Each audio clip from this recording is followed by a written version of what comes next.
His mother died of the CCP virus infection, and his father also passed away soon after. The pain of losing parents to the pandemic was simply unbearable. On top of the pain, he also worried his brother might be a victim of censorship. Were you expressing that you're in need of legal support?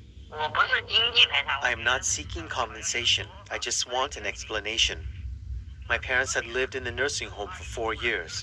Her diabetes and high blood pressure had been well controlled, but then she died in the hospital, and we don't even know how she contracted the virus. Were you misled by the claim of no human transmission?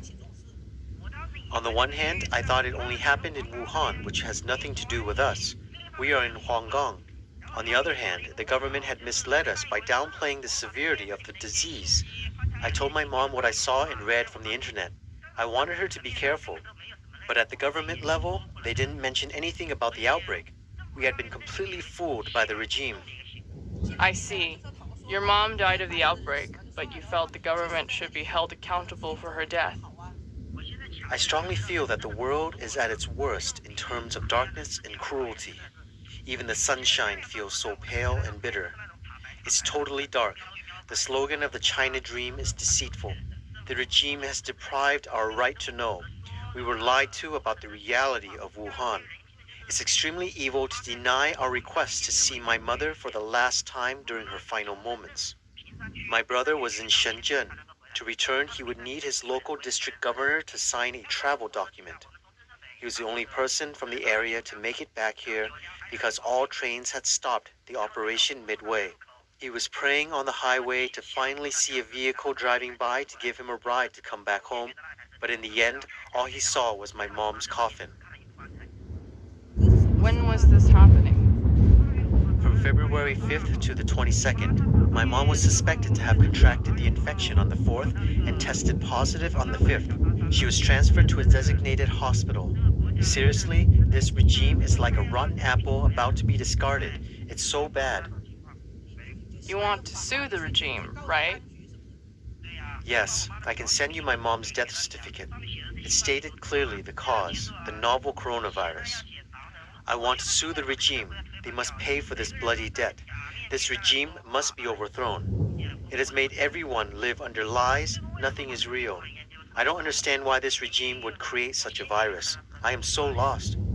I just feel that you and I both live under the same sky, but our worlds are so different. They are absolutely different. I don't understand why the world would allow this regime to get this big and even feed this regime with all the trades. It's like doing business with the mob. I'm very much worried for my brother. I fear he might be subject to the regime's persecution. I'm very nervous for him, even though he's a quiet person. But the regime is watching you and everywhere. Even my phone would constantly receive messages from China Mobile, such as alert or warning of overseas phone numbers. I know for a fact that our cell phone, QQ messaging, and WeChat accounts are all being monitored. The interview was conducted on April 6 by Yi Ling of the Chinese language Epoch Times.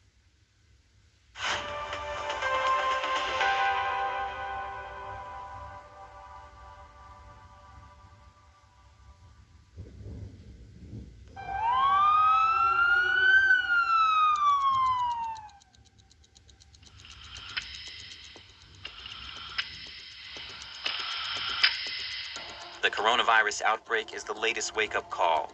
U.S. Senator Ben Sasse put it plainly. The Chinese Communist Party has lied, is lying, and will continue to lie about coronavirus to protect the regime. In 5 to 10 years, we'll have virtually no manufacturing capacity left for generic drugs. And again, this is 90% of our medicines.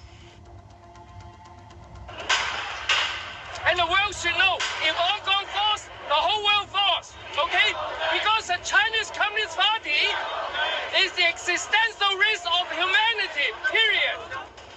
Since the CCP took power, 80 million people have died from its policies and political campaigns. They're using our institutions and our norms and our values against us in ways that we hadn't necessarily envisioned towards their own authoritarian agenda. From the party's great firewall in cyberspace, or to that great wall of sand in the South China Sea. More repression, more unfair competition, more predatory economic practices, indeed a more aggressive military posture as well. If we do not meet this threat now, it's going to define our century.